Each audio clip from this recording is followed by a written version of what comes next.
Elite Professional Academy. Endeavor to achieve excellence.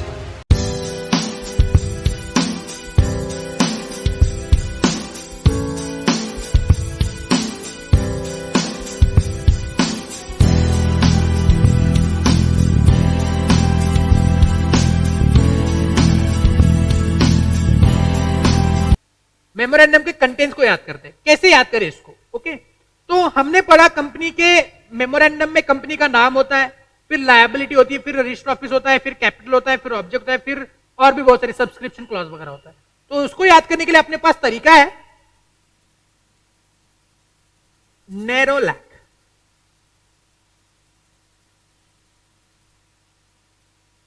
Nerolac Nerolac आपने वो add सुना है, नहीं सुना है? नेरोलैक नेरोलैक वाला। Have you heard the ad of this Nerolac Nerolac? तो मेमोरेंडम के कंटेंट्स को अगर आपको याद करना है तो आप ये याद करो नेरोलैक। ओके, नेरोलैक नेरोलैक ऐड सुना है नहीं आपने? सुनना है तो देखो यहाँ पे नेरोलैक का ऐड।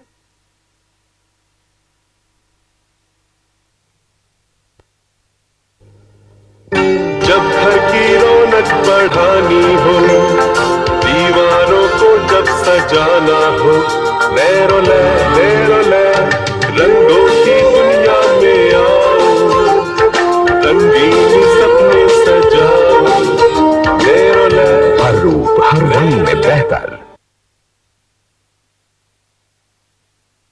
नेरोलैक नेरोलैक। ओके, याद करो कंटेंट्स ऑफ मेमोरेंडम, भैया किसी भी तरीके से याद करो, याद होना चाहिए अपना। तो Nerolac Nerolac, N stands for name clause। तो यहां पे क्लॉजेस है, तो पहला क्लॉज आएगा आपका नेम क्लॉज, और 1% कंपनी के लिए हम लोग बोलेंगे नॉमिनेशन क्लॉज। ओके, तो पहला क्लॉज आएगा आपका नेम क्लॉज, या फिर 1% कंपनी के लिए आपका रहेगा कौन सा, बोलो? Nomination clause. A stands for your association clause। Association clause, या फिर इसको हम लोग दूसरा नाम देते हैं सब्सक्रिप्शन क्लॉज। जो आपका रियल नेम है उसका वो है subscription clause. Okay, R stands for your registered office clause. O stands for your object clause.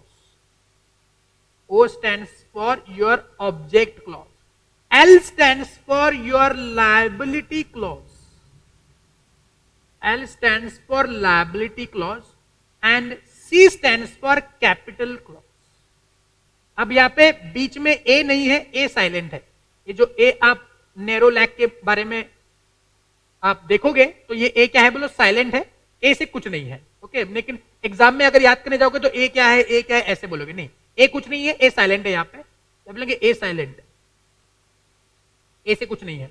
तो Nerolac Nerolac, N stands for name clause, A stands for association clause, R stands for register office clause, O stand for object clause, L stand for liability clause and C stands for capital clause. Detail में पढ़ते हैं, already हम लोग format देख चुके हैं memorandum का। तो देखते हैं कि ये नेम क्लॉज में क्या है। तो नेम क्लॉज में आपका क्या आएगा? The name of the company. The name of the company। okay, name of the company। अगर मान लो आपकी कंपनी लिमिटेड बाय शेयर से, तो आपके नाम के आगे लिमिटेड वर्ड लिखा जाएगा। अगर आपकी कंपनी प्राइवेट लिमिटेड, तो आपके नाम के आगे प्राइवेट लिमिटेड वर्ड आ जाएंगे। ओके, अगर आपकी कंपनी अनलिमिटेड कंपनी है तो आपके नाम के आगे अनलिमिटेड वर्ड लिखा जाएगा। अगर आपकी कंपनी ओपीसी है तो आपके नाम के आगे ओपीसी वर्ड लिखा जाएगा। ठीक है, तो आपकी कंपनी का नाम चाहे जो भी हो, XYZ जो भी हो, नाम के आगे आपकी कंपनी क्या है, limited, unlimited, OPC, private limited, जो भी है वो लिखा जाएगा। ठीक है, ये हो गया आपका नेम क्लॉज। अगर बात करते हैं सेक्शन 8 कंपनी की, तो सेक्शन 8 कंपनी के नाम के आगे ये वाले वर्ड लिखे नहीं जाते हैं। तो if you see over here, section 8 company के लिए आप ये वाली बातें नहीं लिखोगे। तो सेक्शन 8 कंपनी के नाम के आगे वर्ड क्या क्या आएंगे? That is foundation, forum, association, federation, chamber, council, electoral trust, like that. Okay, तो यहां पे अगर आपकी कंपनी सेक्शन 8 कंपनी है तो सेक्शन 8 कंपनी के नाम के आगे जो भी वर्ड्स है, foundation, chamber of commerce, like that etcetera word लिखे जाएंगे। ठीक है, काउंसिल, ऐसे वर्ड लिखे जाएंगे। तो ये रहा आपका नेम क्लॉज। तो नेम क्लॉज में क्या लिखे जाएंगे, ये वाले वर्ड लिखे जाएंगे। दूसरा उसी में आपका है नॉमिनेशन क्लॉज ना। What do mean nomination clause? तो nomination clause only and only किसके लिए एप्लीकेबल है? It is applicable only to one person company. Applicable to only one person company. किसका नाम लिखा जाएगा? यहां पे लिखा जाएगा the name of the nominee, the name of the nominee of member. तो मेंबर के नॉमिनी का नाम लिखा जाएगा। कौन में नॉमिनी हो सकता है, कैसे कैसे प्रावधान है, वो हम लोग ओपीसी में डिटेल में पढ़ चुके हैं। तो ये रहा आपका नेम क्लॉज, ठीक है। दूसरा आता है आपका एसोसिएशन क्लॉज ना। What is association clause? मैंने आपको बताया था एसोसिएशन क्लॉज का मतलब होता है सब्सक्रिप्शन क्लॉज। तो जैसे हमने पढ़ लिया, हमने टाटा मोटर्स का सब्सक्रिप्शन क्लॉज भी देख लिया था। तो उसमें क्या लिखा जाएगा? यहां पे लिखा जाएगा name and details about the subscribers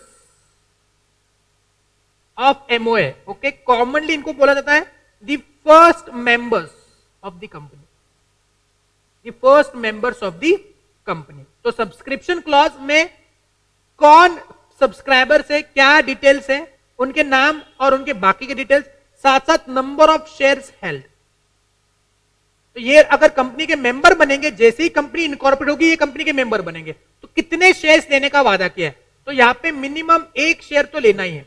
अगर आप किसी कंपनी के सब्सक्राइबर बनना चाहते हो, मेंबर बनना चाहते हो पहले पहले, तो हवा में मत बनो, आपको एक शेयर एटलीस्ट लेना ही पड़ता है। एक से ज्यादा लोगे तो चलेगा, मिनिमम एक है। तो कितने शेयर्स वो लेंगे आफ्टर इनकॉर्पोरेशन, वो उनके नाम के आगे लिखा जाएगा। तो इफ यू सी हियर, यहां पे टाटा मोटर्स के सब्सक्राइबर्स के आगे number of shares taken by subscriber 111 लिखा है। तो जो भी सब्सक्राइबर है उनके नाम के आगे एक एक शेयर लिखा हुआ है। तो एटलीस्ट एक शेयर तो उन्होंने लेना ही है, ठीक है। तो ये रहा आपका subscription clause. Next one N. N stands for name clause, A stands for association clause, R stands for register office clause. तो यहां पे आएगा registered office clause. Now what is registered office clause? यहां पे लिखा जाएगा state in which register office is situated or will be situated. Because अभी हम लोग बना रहे हैं ना, ये विल बी सिचुएटेड। कहां पे होगा अपना रजिस्टर ऑफिस? ओके, यहां पे फुल एड्रेस नहीं दिया जाएगा, फुल एड्रेस नहीं, full address of register office नहीं दिया जाता है। यहां पे ओनली स्टेट का नाम दिया जाता है, बिकॉज अब तक रजिस्टर ऑफिस नहीं होता है। तो यहां पे हो गया N stands for name clause, A stands for association clause, R stand for register office clause. फिर आएगा अपना क्या बोलो, O, NARO, O stands for object clause, O stands for object clause. इसमें क्या लिखा जाएगा? The object of the company. Okay, ये एक हो सकता है, एक से ज्यादा भी हो सकते हैं। तो जिस ऑब्जेक्ट के लिए कंपनी इनकॉर्पोरेट हुई है, वो ऑब्जेक्ट इस ऑब्जेक्ट क्लॉज में लिखा जाएगा, ठीक है। तो N stands for name, A stands for association, R stand for register office, O stand for object. अब आएगा आपका L. L stands for liability clause. What is liability clause? इसमें क्या लिखा जाएगा? इसमें लिखा जाएगा that nature of liability of members of the company. ये आपके लिमिटेड हो सकती है, limited by shares, limited by guarantee, unlimited and etcetera, इस प्रकार के हो सकते हैं। आपको पता है कि कंपनी के मेंबर्स की लायबिलिटी क्या होगी, डिटेल में हम लोग पढ़ चुके हैं, इसको एक बार डिस्कस करने की जरूरत नहीं है। N stands for name clause, A stand for association clause, R stand for register office clause, L stand for liability clause. उसके बाद आएगा आपका सी। अब ए से कुछ नहीं बीच में आएगा सी, सी से आएगा कैपिटल क्लॉज। तो यहां पे कैपिटल क्लॉज में क्या लिखेंगे? कैपिटल क्लॉज में हम लिखेंगे authorise capital, authorise capital and division of authorise capital, division of authorise capital. कि 1 करोड़ के शेयर्स है, 1 करोड़ रुपए के शेयर्स है, तो उनका डिवीजन क्या है। तो वापस यहां पे अगर बात करता हूं मैं मेमोरेंडम की बातों की, तो बताएंगे क्या यही सारी बातें आपके मेमोरेंडम में है या नहीं है? जी हाँ। इसको याद करने के लिए फॉर्मूला अपना क्या है, नेमोनिक क्या है, narrow lack, narrow lack, narrow lack, narrow lack. N stands for name clause, A stands for association clause, R stands for register office clause, O stands for object clause, L stands for liability clause, and C stands for capital clause. एक बार घर पे अपनी आंखें बंद करेंगे, please close your eyes, close your eyes, close your eyes, close your eyes, and बताएंगे नैरो लैक, close your eyes. I am looking at you. भले ही मैंने अपनी आंखें बंद करी, मैं अपने मन की आंखों से आपको देख सकता हूं. तो narrow lack. N stands for name clause, A stands for association clause, जिसको सब्सक्रिप्शन क्लॉज भी बोला जाता है. R stands for register office clause, O stands for object clause, L stands for liability clause, and C stands for capital clause. झाले एवढंच. जैसे आप Tata Motors का मैं ग्रुप पे भेज दूंगा, इससे एक बार क्रॉस वेरीफाई कर देना कि क्या यही सारी बातें हमने एक ऑब्जेक्ट क्लॉज, एक मेमोरेंडम के कंटेक्स्ट में देखी हुई है. ठीक है, तो एक काम करेंगे, इसको कॉपी करने की शुरुआत कर देंगे. Come on. हेडिंग डालना मेमोरेंडम, टेक्स्ट बुक का रेफरेंस नोटबुक में, नोटबुक का रेफरेंस टेक्स्ट बुक में, पेज का number, and start writing this. Elite Professional Academy. Endeavor to achieve excellence.